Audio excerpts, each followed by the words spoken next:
雪铁龙 C4L 方向盘异响，这个应该是这款车的通病。这个故障应该只是里面的一个轴承损坏了。去 4S 店问，他们说要更换整个方向盘的总成，需要1000多块钱的维修费。像我们这种家庭贫寒的孩子，根本承担不起1000多块钱的维修费，于是只能自己动手，自己进行更换。根据刚才视频里的步骤，把这几颗螺丝给它取了，把这个前盖也给拆下来。拆下来之后，我们就可以看到这个方向盘晃动的部位。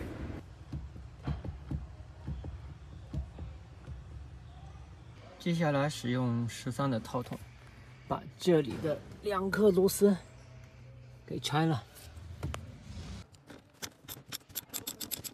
拆完螺丝，把这个线拔了，就可以取下来。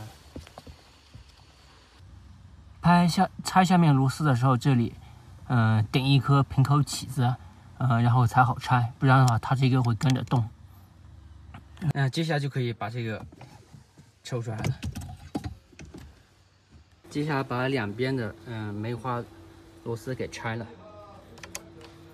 要做好标记，否则装回去的时候，它就是方向盘就回不正。看一下，它现在你看它这晃动严重，就是这个轴承坏了。把轴承两边的卡口把它撬起来，撬起来后这个就可以拔出来了。取轴承的时候，这里有个坎，这个坎必须把它磨了才能取出来。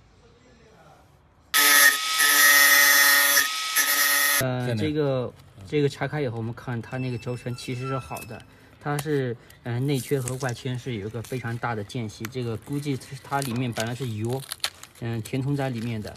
当时间长，这个油掉出来以后，它就变得空鼓就变得会动。然后我们现在换了一个斯凯夫这个0084DJ 的这个轴承，我们把这个换上去。这个轴承的话，我们大小都是一样的，只是它不会晃动。我们把这颗装上去。